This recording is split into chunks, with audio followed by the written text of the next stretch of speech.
efisiensi waktu Rizky sebenarnya kerjanya ya, cuma lagi Pak Budinya lagi tersangkut di ruangan. Ya, ini ada Prof. Sebagai penguji 1, Yesi penguji 2. Kalau memang sudah siap kita mulai saja sambil menunggu Pak Budi nanti kan. Gitu ya. Oke, baik, silakan. Terima kasih Prof. Iman. Assalamualaikum warahmatullahi wabarakatuh. Waalaikumsalam warahmatullahi. Yang saya hormati penguji saya pada hari ini Profesor Haja Susulandari dan Bunda Dr. Haja Yesi Yanita Sari MPD, dan pembimbing saya Bapak Dr. Haji Budi Akbar MSc dan Profesor Dr. Haja Prima Gustianti MHum. Perkenalkan dulu, nama saya Rizky Setiawati. Saya dari semester 3 kelas B. Di sini saya akan mempresentasikan seminar proposal saya pada hari ini berjudul pengaruh model pembelajaran kooperatif tipe Jigsaw dan kemampuan berpikir tingkat tinggi terhadap hasil belajar peserta didik pada materi magnet di kelas 5 SDN Ciputat 2. Dari latar belakang yang saya ambil dari judul yang tadi, pertama, hasil belajar IPAS di kelas 5 SDN Ciputat 2 ini rendah. Jadi karena penilaiannya selalu rendah di IPAS, terutama materi magnet dan IPA, itu makanya saya ambil judul yang ini. Selain itu, pembelajaran yang biasa dilakukan di sekolah SDN Ciputat 2 itu menitik beratkan pada penghafalan tanpa adanya diskusi atau praktek-praktek dari materi-materi yang diajarkan. Kemudian penggunaan kemampuan berpikir tingkat tinggi ini jarang digunakan oleh guru. Guru berpikir bahwa penggunaan soal-soal hots ini itu dianggap menyulitkan untuk peserta didik. Kemudian dari pembatasan masalah, pengaruh model pembelajaran kooperatif tipe Jigsaw ini dan kemampuan berpikir tingkat tinggi yang mempengaruhi hasil belajar peserta didik. Jadi hasil belajar di sini maksudnya adalah hasil belajar dari materi IPAS tentang magnet di kelas 5 SDN Ciputat 2 tahun pelajaran 2024-2025. Kemudian rumusan masalahnya di sini, apakah terdapat pengaruh model pembelajaran kooperatif tipe Jigsaw terhadap hasil belajar? Kemudian apakah ada pengaruh kemampuan berpikir tingkat tinggi terhadap hasil belajar? Dan apakah terdapat interaksi antara model pembelajaran kooperatif tipe Jigsaw dengan kemampuan berpikir tingkat tinggi terhadap hasil belajar peserta didik?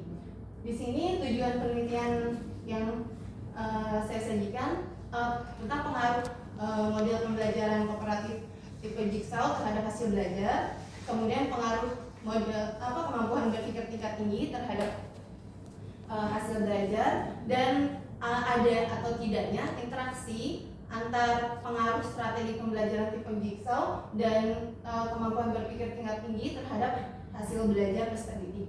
Dan manfaat penelitiannya ini secara teoritis itu secara teori biasanya kan kita gunakan atau bisa diterapkan untuk pembelajaran berikutnya di sekolah dasar di Kota Tangerang Selatan. Jadi lebih memotivasi karena teori-teori yang digunakan ini baik dilakukan. Kemudian manfaat praktisnya itu sumbangan pemikiran bagi pendidik, adanya umpan balik juga meningkatkan kemampuan pengetahuan peserta didik.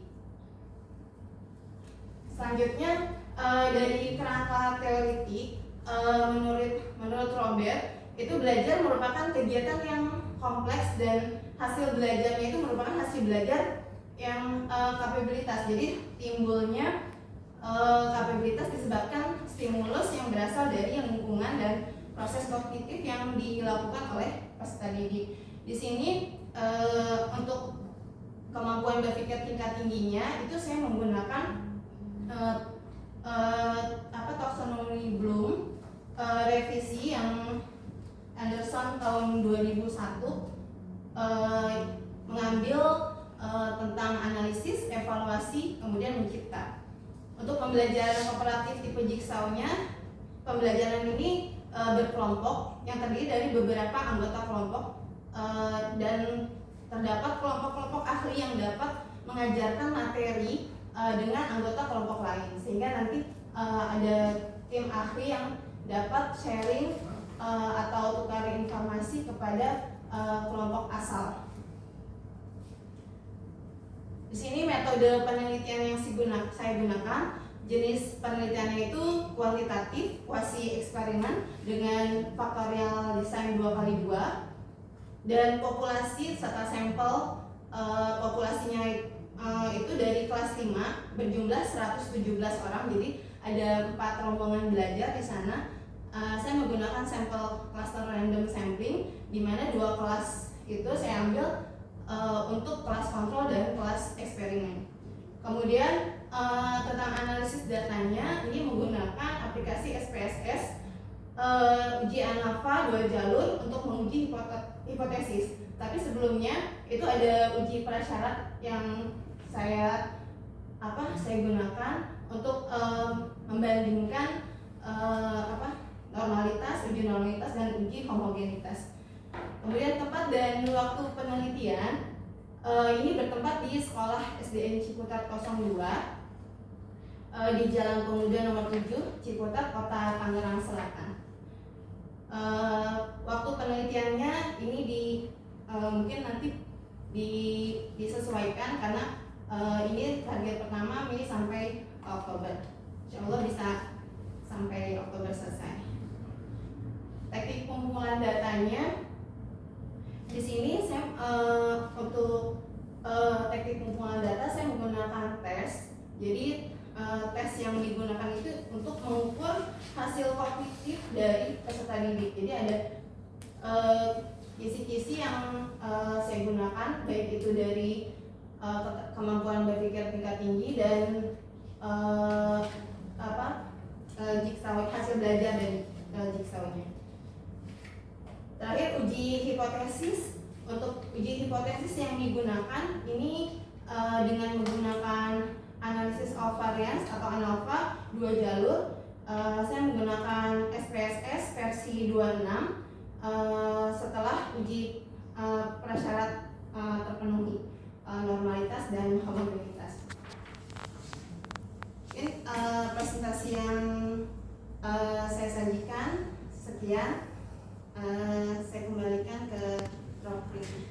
Ya, oke, terima kasih Bu Rizky. Mungkin untuk penanggap pertama Bu Proses. Ya, terima kasih Prof. Rima selaku pembimbing dan Bu Yesi selaku dosen pembimbing juga, dan Bu Rizky. Terima kasih sudah memaparkan materinya. Selamat Ibu sudah masuk ke tahap ini ya. Mudah-mudahan semua tahapan pada proses studi Ibu itu bisa dilakukan secara baik dan Ibu selesai tepat waktu ya, seperti yang diharapkan. Ibu, saya ingin tahu sebenarnya terkait dengan variabel penelitian ya. Saya ingin kita menghitung sekarang variabel Ibu itu mana saja. Variabel saya itu ada model pembelajaran kooperatif tipe jigsaw dan kemampuan berpikir tingkat tinggi serta hasil belajar peserta didik. Iya, oke. Jigsaw, kemampuan tingkat tinggi, dan mana yang tergantung, mana yang bebas. Yang terkait itu yang hasil belajarnya Prof. Jadi yang di bebasnya model pembelajaran kooperatif tipe jigsaw dan kemampuan berpikir tingkat tinggi. Itu yang apa? Yang bebas. Bebasnya ya. Ya, yang terkatnya. Terus ini akan diriset dengan menggunakan metode Kooperatif jigsaw. Oh, modelnya. akan diteliti dengan metode Diteliti faktorial 2x2 akan diteliti dengan metode kuantitatif. kuantitatif. Kalau begini ini PTK bukan sih? PTK atau bukan? Bukan kuantitatif. Nah, pinter udah. Iya. Benar. Nah, tanya aja, saya belum jawab PTK berarti salah. Benar, ya, bukan. Nah, Nah, kuantitatif itu salah satu ciri khasnya apa? Salah satu aja. Salah satunya punya variabel yang ditelitinya. Ya semua riset punya variabel, kalau enggak ya enggak lah ya. Dari perhitungan ini ya, Bro. Ya, penghitungan hasil melalui penggunaan statistik misalnya, oke, apalagi Uji yang dilakukan. ujian menggunakan statistik tadi kan, Iya. apalagi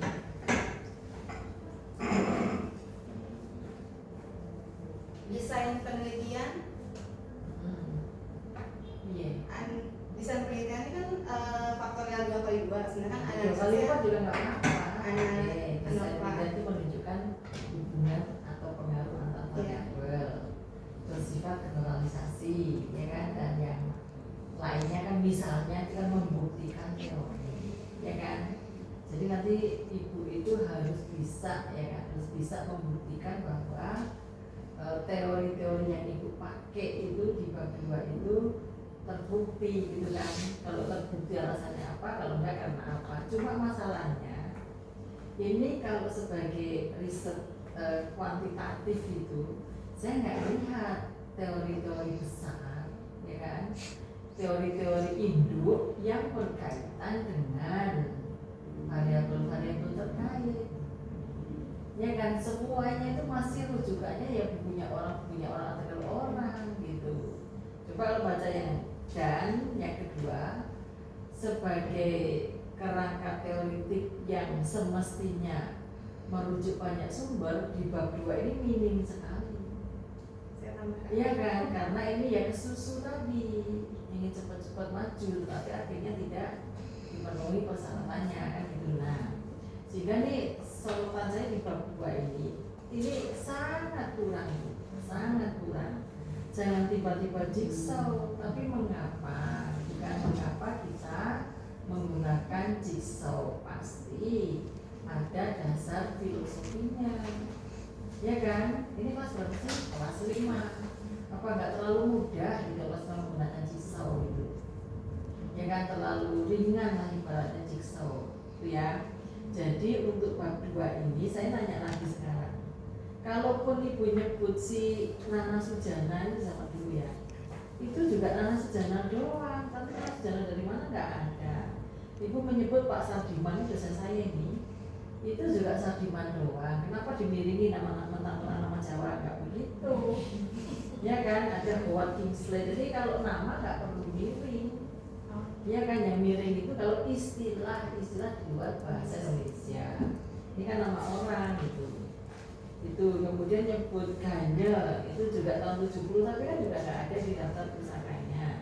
Halaman 16 belum, tidak ada rujukan sama sekali, ya kan. 17 belum, nggak ada rujukan sama sekali. Ngalim Purwanto itu orang UNJ, itu dosen BSc kali itu juga ngalim doang, nggak ada ngalim tahun berapa, nggak ada kan UNJ bu ya. Dan ya iya bu nih.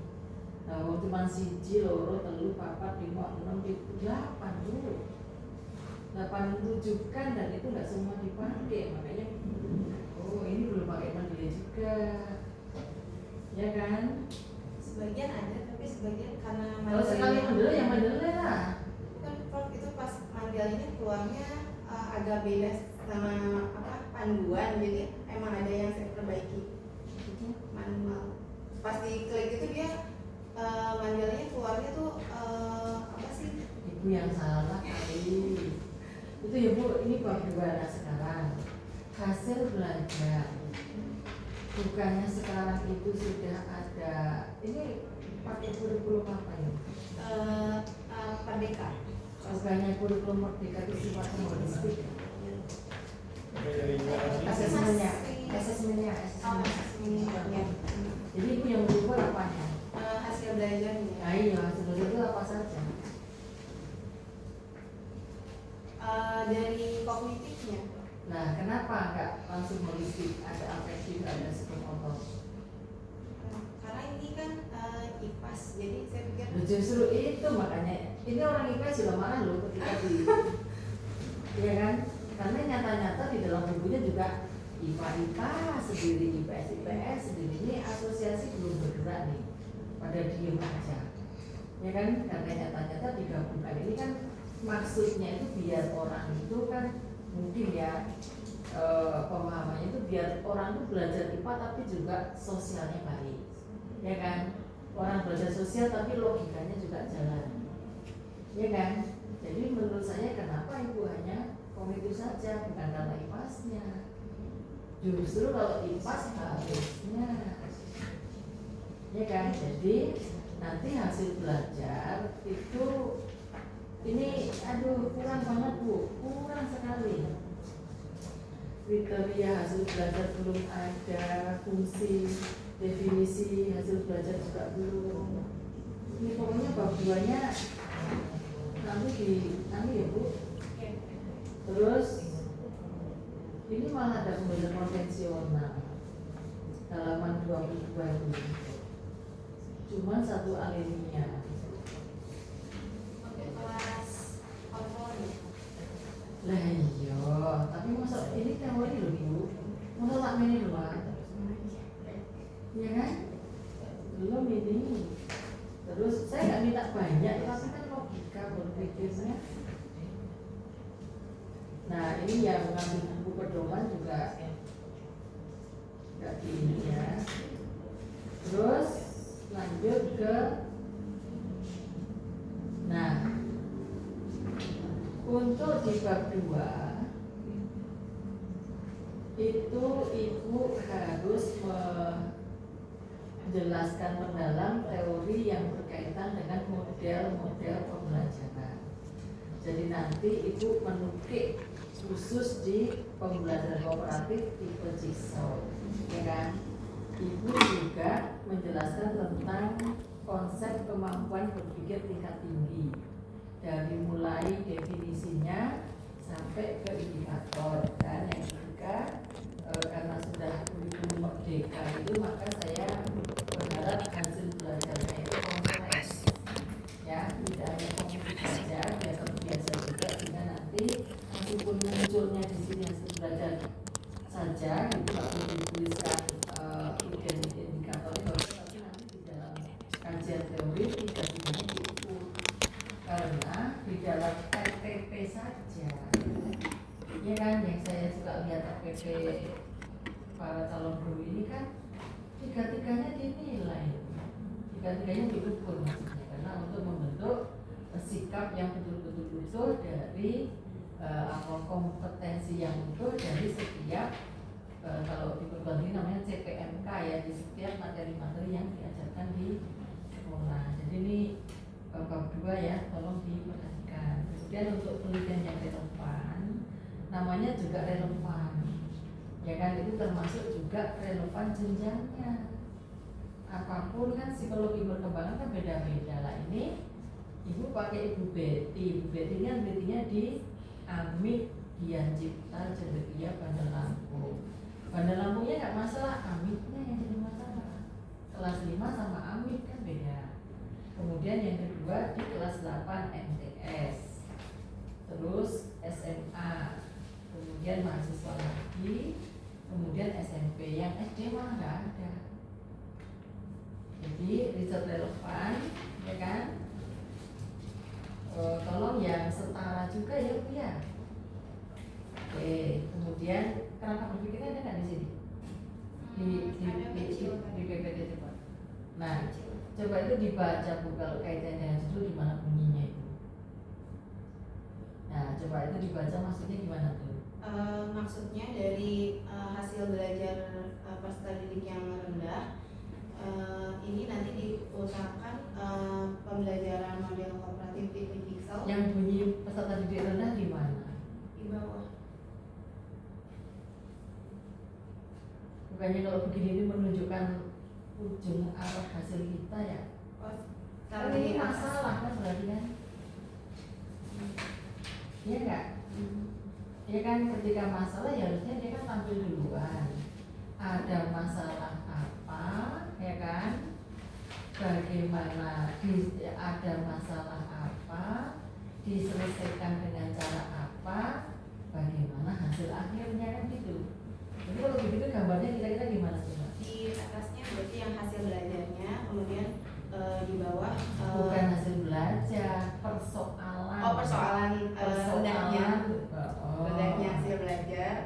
kemudian perlakuan dari pembelajaran kooperatif Jigsaw, kemudian kemampuan berpikir tingkat tinggi, nanti ada sintaknya, ada indikatornya, nanti baru peningkatan.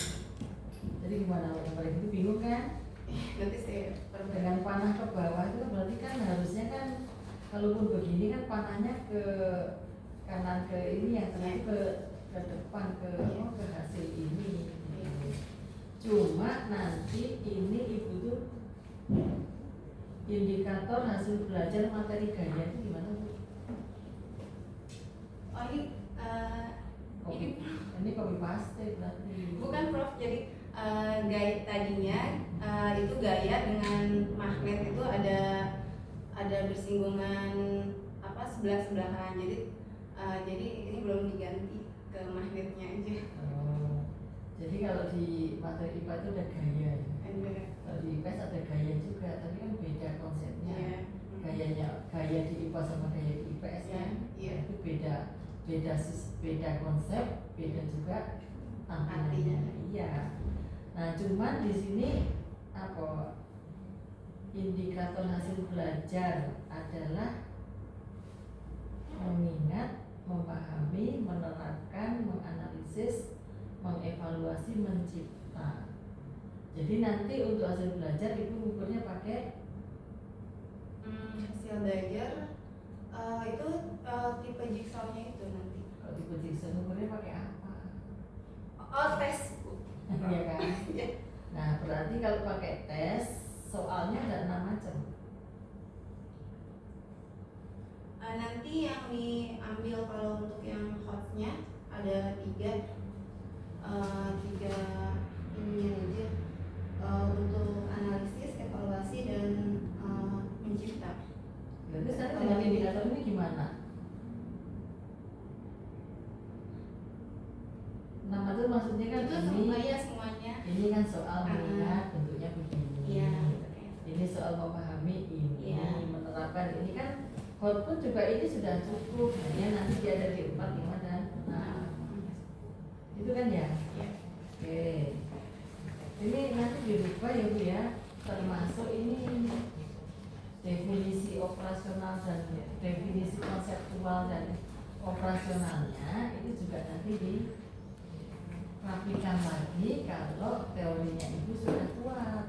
Ya kan nanti definisi konseptual dan operasional itu merupakan kesimpulannya Ibu. Jadi misalnya model pembelajaran kognitif Jigsaw dalam penelitian ini adalah itu di sini ya kan, ya belum tentu nanti orang lain akan sama karena masing-masing menyimpulkan sesuai dengan teori-teori yang digunakan. Jadi menjadi sangat penting ya karena teori-teori ini nanti yang akan dibuktikan oleh Ibu gitu ya.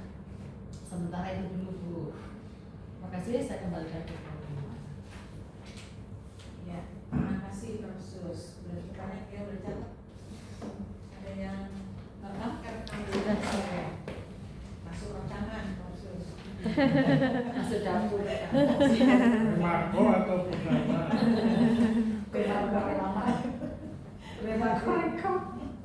Baik, selanjutnya BSI silakan. Ya, terima kasih Prof. Prima, izin Pak Budi, Prof. Sus melanjutkan ya.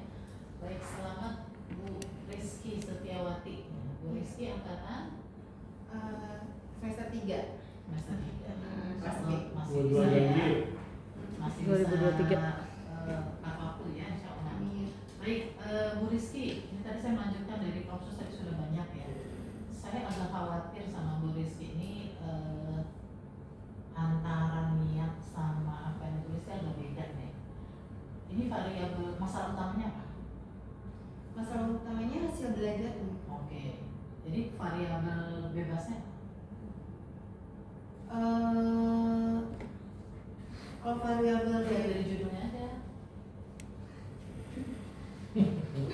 Tuh saya dibaca, nggak ada, nggak bakal ketemu. Saya pengen kesalahannya nyampe nggak? kalau bebas sih berarti Jigsaw sama ini sama kemampuan berpikir. Oh, alhamdulillah ya, paham berarti ya. Bebasnya apa? Yang masalah utama variabel perikatnya. Iya. Tapi di latar belakang tuh saya kok jadi bingung. Ini sebenarnya kemampuan berpikir tingkat tinggi mau dimasukkan variabel bebas apa terikat? Karena kok jadi, coba deh dilihat ya, dan itu nggak sekali ya. Misalnya halaman 5, untuk meningkatkan paling bawah, untuk meningkatkan keterampilan berpikir peserta didik dapat diterapkan suatu model pembelajaran. Harus diceritain deh tuh model pembelajaran yang kooperatif tipe jigsaw.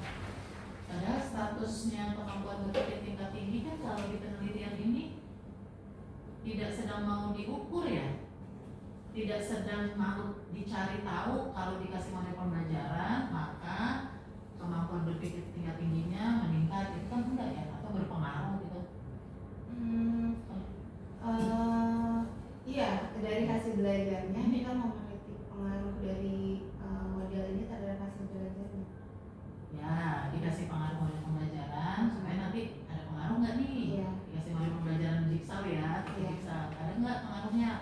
Kalau dari penelitian sebelumnya hasil belajarnya nih harusnya naik gitu ya. Iya. Kalau urusan dengan kemampuan berpikir tingkat tinggi, Kemampuan berpikir tingkat tinggi ini kan biasanya berhubungan dengan cost. Jadi soal-soal cost itu biasanya kan untuk meningkatkan kemampuan peserta didik. kemampuan Jadi apa?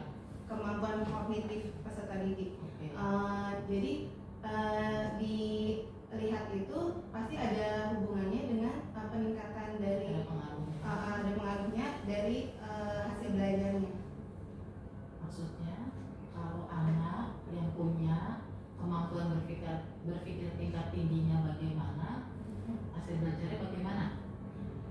Iya, jadi kalau peserta didik punya tingkat kemampuan berpikirnya tinggi, berarti hasil belajarnya kan juga harusnya lebih baik. Tapi kenapa ceritanya di sini malah untuk meningkatkan keterampilan berpikir peserta didik dapat diterapkan suatu model pembelajaran. Jadi seolah-olah ini berkali-kali tuh di halaman kami juga gitu. Seolah-olah kemampuan berpikir tingkat tinggi menjadi variabel terikat. Jadi variabel terikatnya seolah-olah ada dua. Ini masalahnya berbahaya nanti penelitiannya jadi kacau balau orang jadi gitu ya, karena antara niatnya sama nanti pelaksanaannya jadi beda ya. Itu perlu di ini ya, disesuaikan lagi ya, mau seperti apa. Jangan terjebak ini. Saya melihatnya Bu Rizky ini paham yang diteliti, cuman kayaknya terjebak nih, kayak teman-teman suka melihat coba sini gitu. Bukan rata-ratanya. Gini aja, sederhana aja sebenarnya. Kita mainnya di logika berpikir kita nih. Kan udah ngerti nih gini, udah nggak apa-apa nulis biasa aja. Logika berpikir gitu loh. Nanti baru diperkuat jadi literatur. Ini kan baru latar belakang. Ini baru cerita tentang kita. Yang penting logika kita sampai di sana. Kalau kayak gini kan nggak nyambung. Jadi nggak logis gitu dengan niat awalnya gitu ya. Oke. Terus tadi proses sudah menyinggung kalau tujuan dari secara umum, tujuan meneliti ini kan kuanti ya. Iya. Nah, penelitian kuantitatif itu hakikatnya kita sedang mau cari tahu apa? Tentang kalau di sini karena dari judul pengaruh kita mau tahu tentang pengaruhnya. Artinya ingin membuktikan dari model pembelajaran jigsaw dengan kemampuan berpikir tingkat tinggi ini ada pengaruhnya tidak dengan hasil kita belajar. membuktikan teorinya kan, membuktikan kalau ini ada model pembelajaran ini terbukti nggak? Berarti kan sebenarnya sebelumnya udah ada ya, udah terbukti di tempat lain, tapi kita mau buktikan di tempat kita kan. Itu tuh tujuan utamanya ya, kita mau membuktikan. Terus teori kemampuan berpikir tingkat tinggi, kalau dari teori ini dia teorinya ini akan berpengaruh terhadap hasil belajar. Kita mau buktikan benar nggak gitu kan? Kalau kita ingin membuktikan teorinya, nah tadi sebenarnya dengan tanya proses, saya belum lihat grand teorinya. Nah ini ya perlu itu bukan tadi si Joko, si Udin gitu bukan, tapi hasil belajar itu tokohnya banyak tuh. Nah kalau spesifik mau pakai kognitif saja, berarti mau pakai kurikulum Merdeka udah fix tuh ya, makanya pakai Bloom, Revise, Anderson. Nah, kita pakai itu saja. Nah itu yang menjadi nanti yang kita. Nah di sini sih disebut misalnya menurut Robert Gagne, tapi kan nggak ada rujukannya. Ya 1970 boleh nggak? Boleh kalau itu literatur yang klasik.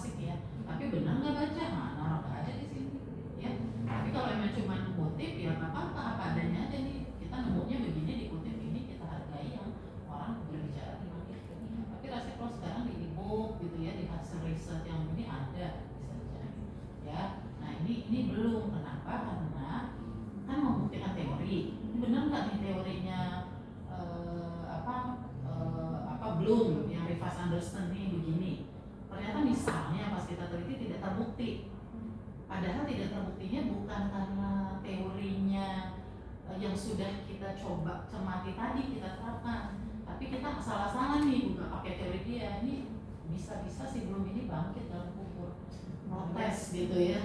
Kok ngarang bebas, ini teori saya pantas nggak cocok lah mau ini kira-kira gitu. Karena kita membuktikan. Tapi kalau kita udah pakai nggak terbukti nggak apa-apa, mungkin kondisi karakteristiknya kita beda, gitu ya, ada hal lain. Itu kan jadi malah sumber kontribusi untuk penelitian berikutnya, gitu ya. Oke, tadi kajian relevan juga ya, sepakat dengan Prof ya, kok ngapain ngambil SMP, SMA, perguruan tinggi, ya Allah. Ya, ini SD kita. Pasti banyak deh yang meneliti ini di SD ya, cari yang paling relevan gitu kan. Kalau yang relevan mana yang paling mirip, yang relevan tapi ada bedanya supaya kita masih layak untuk melakukan penelitian. Terakhir dari saya, intinya kuasai ya metodologinya ya, kuasai, karena sehebat apapun nanti dosen pembimbing dan pengujinya, yang ngerjain itu adalah mahasiswa. Yang ditanya mahasiswa, nanti nggak paham metodenya, pokoknya udah jangan nengok kanan kiri, mau tahu lagi kayak belajar metodologi ada evaluasi, ada kualitatif, ada udah. Sekarang fokus kuasai sampai melotok metodologi yang sudah kita pilih jadi kendaraan penelitian kita. Fokus di sana, kuasai dengan baik, itu sudah cukup nanti membantu penelitiannya akan berjalan dengan baik. Iya dari saya. Iya, oke, saya tambahin ya. Jadi memang kita mungkin kadang ide itu muncul kalau sudah ada limit time ya, iya kan ya. Kalau enggak kadang-kadang saya juga seperti itu. Tapi dalam hal ini untuk semua, apapun kita perlu cermat, hati-hati, dan yang terpenting mau membaca. Itu mau membaca. Jadi 7 hari waktu libur, nanti hari Jumat lah paling nggak buka-buka buku untuk melengkapi itu ya, biar mantap gitu. Nanti kalau tesisnya kita dibaca ulang gitu. Terima kasih. Oke, terima kasih Bu Yesi, Prof. Sus. Kita berdoa dulu ya.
pembimbing? Ya, Bu Rizky ini datang ke saya bimbingan awal banget dengan yang lain, tapi minatnya belakangan, dan itu harus menjadi bahan refleksi ya. Kenapa kok tanda tangan pembimbing susah banget untuk menghiasi proposal itu ya. Jadi harus lebih intens ya, lebih paham supaya hasil pembimbing proposal ini dapat dilanjutin dengan segera ya, tidak ditunda-tunda. Kadang-kadang lagi, kadang-kadang menghilang karena kesibukan ngurus sekolah dan ngurus anak ya. Ini yang tadi kalau kita sering bimbingan, sering juga berkomunikasi dengan teman-teman yang lain ya. Jadi kemudian kita bisa belajar dari mereka ya. Ini tidak sendirian ya. Jadi tidak harus mencari orang lain untuk sudah paham. Kita sebelum ke pembimbing bertanya dulu ke yang lain. Kalau belajar dari teman biasanya lebih mudah. Jadi kalau bagaimanapun selamat ya, mudah-mudahan menjadi semangat untuk menyelesaikan tepat waktu. Tidak akhir. Terima kasih. Oke, baik, terima kasih Pak Budi. Cepat ringkas. Ya, karena tadi sudah cukup banyak informasi yang ditangkapkan oleh Khusus dan Bu Yesi. Sebenarnya itu bisa semuanya menjadi lebih smooth ya, lebih bagus proposal ini. Ya, nanti itu tadi jangan menghilang lama-lama gitu. Sama teman yang di belakang kan juga menghilang lama-lama. Saya sempat dirawat, ya benar. Udah setelah saya. Benar bro. Ya. Jadi biar secepatnya ya. Amin ya rabbal alamin. Sukses ya Bu Rizky. Sukses untuk semuanya. Alhamdulillah. Amin. Waalaikumsalam warahmatullahi wabarakatuh. Alhamdulillah. Closing statement. Closing statement Bu Rizky. Ya. Ya. Udah di closing belum? Saya Belum. closing ini. Pantun Bu Rizky, pantun. Lagi gugup jadi susah lakunya. Terima kasih Prof. Sus. Udah. Bunda Yesi, Prof. Firma, Pak Budi atas bimbingan dan masukannya. Mudah-mudahan nanti bisa selesai tepat waktu dan tidak molor. Jadi bisa langsung cepat selesai. Amin. Akhir kata mohon maaf kurang lebihnya. Assalamualaikum warahmatullahi wabarakatuh. Waalaikumsalam warahmatullahi wabarakatuh.